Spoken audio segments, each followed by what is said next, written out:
I'm Jerry Johnson. I'm in charge of the CSU crop variety testing program.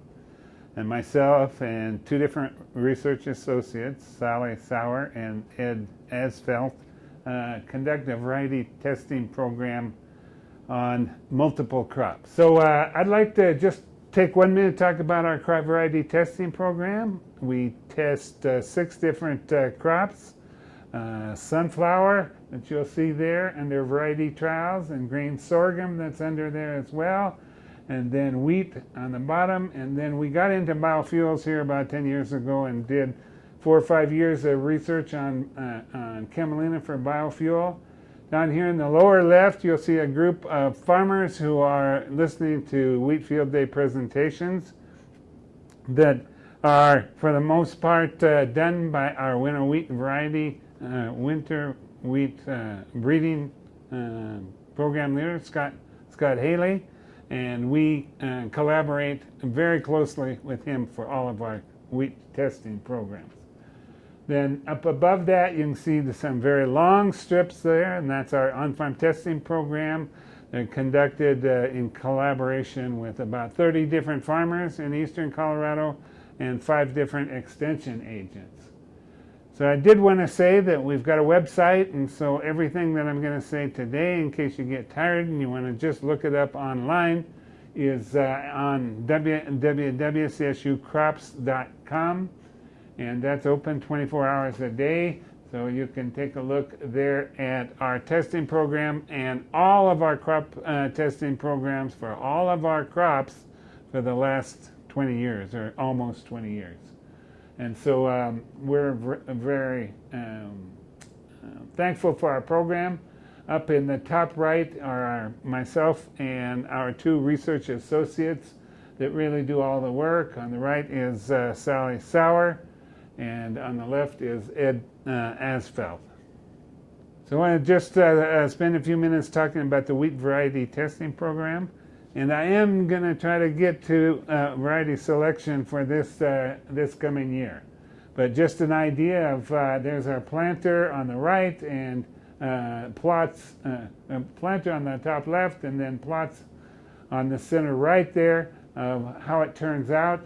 And then we have wheat field days, and we put up these signs. And then that's myself and a graduate student. And just a word to say that not only do we do crop variety testing, but we also train graduate students. And then on the upper right there, you have our combine, and this is our plot combine we use to harvest all the plots. And in the lower right there, Sally Sauer and myself are taking height notes in one of our crop variety trials.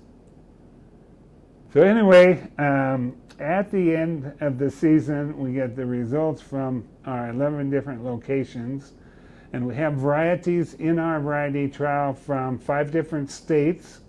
So we've got Montana and Wyoming and Nebraska and Kansas and Texas that have varieties in our variety trials. And then we have varieties from different seed companies as well. So we have a close collaboration with our seed companies. Syngenta and Westbred are big ones for us, but we also have Lima Grain and 2 private seed companies from Texas.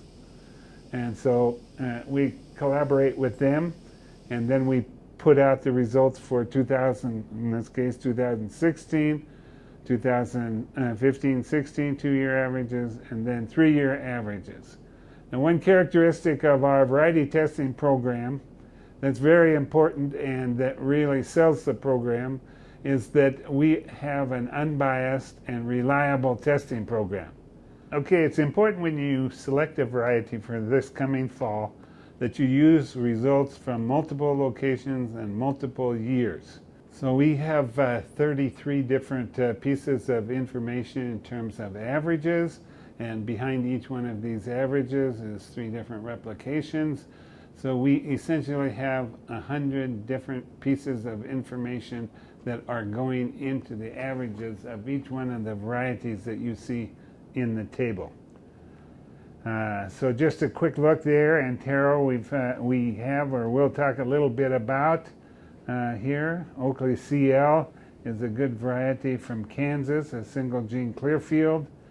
SY Monument from AgriPro is high yielding there. And Legend is the new release, and it's done very well here in our variety trials for the last 3 years. And what I might point out is over there, if you look at the variety yield results, we rank them, like one to the other, seeming that, for example, SY Monument is a big difference from Legend, but when you actually look at the yield differences, from Oakley CL at 69.3 down to Avery at 69 bushels, there's not very much difference in absolute yield among these varieties. So what that means is when you look there, Antero, of course, is 5.3 bushels higher yielding than Oakley, so it's kind of in a class by itself. But when you look from Oakley, 69.3, all the way to Avery, 69.0, you can say that group of varieties are equal yielding.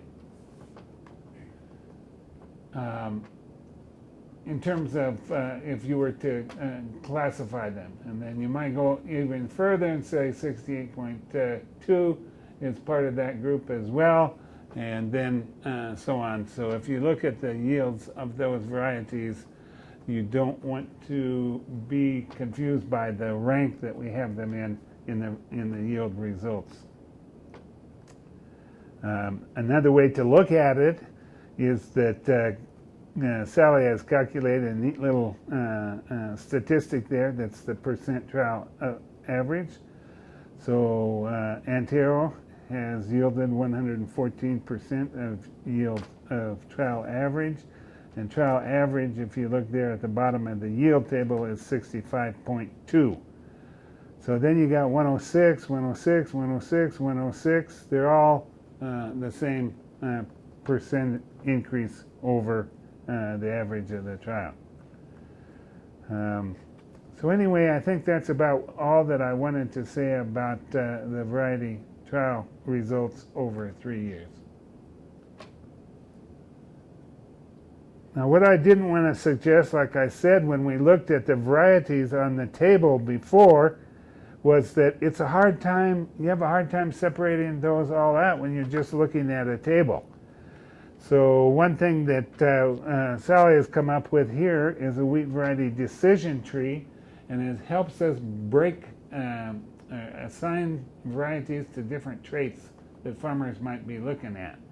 So if a farmer asks, well, which variety should I plant, and want a short answer, there is no short answer, and it depends. It depends on what kind of traits that they're looking for. So they might be looking for a hard white wheat, in that case with or without a premium, or a hard red wheat and a Clearfield or non-Clearfield trait. And then if they're looking for a Clearfield, they might be looking for a single gene or double gene.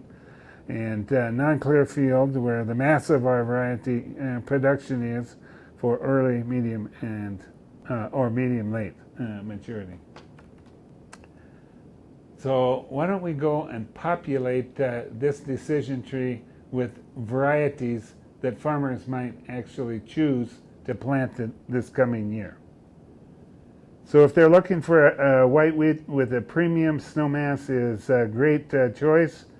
These are premiums from Ardent Mills, and then Sunshine also gets a premium, but not as great a premium as Snowmass. Then no premium would be Antero, the high-yielding variety with excellent stripe rust resistance. So SR2 means it's stripe rust resistance. Then you see down at the bottom, the rust rating is 1 is resistant and 9 is susceptible, or very susceptible. So Snowmass is intermediate and Sunshine is intermediate as well. And then, okay, now looking at a Clearfield variety that you might choose to plant, with or without the Clearfield trait. And Clearfield is, of course, a herbicide resistance trait. So Oakley CL is a very one, yield very well in our trials, and just has a stripe rust, the best stripe rust resistance in our trials. Double gene Clearfield trait is just a very interesting technology. It's really a breakthrough technology, and one that should go to the front of the crowd in terms of varieties that Scott Haley has released in Colorado.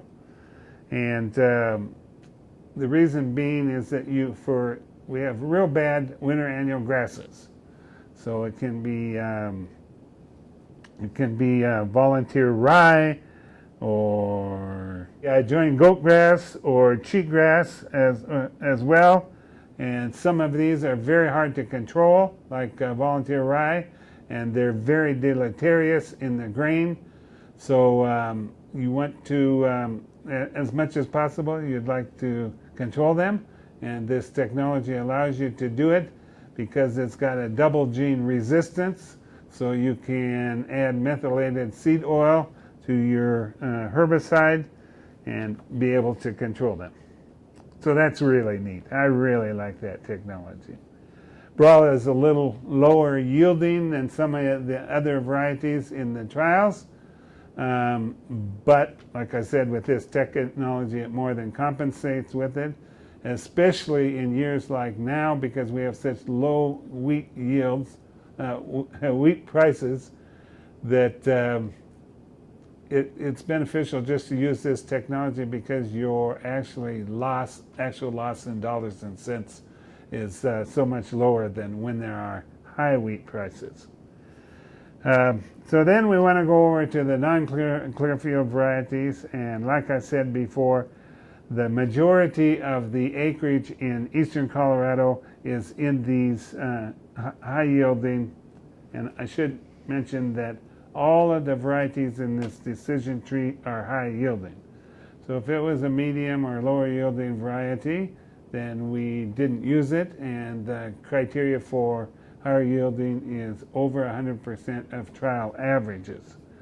So the early maturity varieties are Langen, our brand new variety with a great stripe rust resistance, and Westbred Grainfield, which has been around for a few years and done very well as well.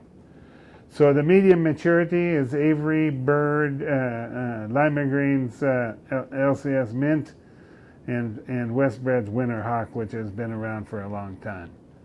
Late maturity is SY Monument and Cowboy and Denali, and those are medium late maturity varieties. We don't have any actual late maturing varieties. If you have any questions about this table, or you'd like to see some of these results again, then they are reproduced in several different forms. They are going to be in the High Plains Journal article that we put out annually. They are going to be in our annual report that's going to be available at crop variety testing meetings in different parts of the state.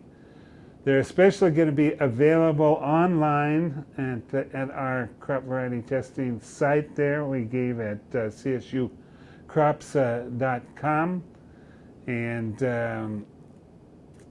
they are going to be available at other websites as well.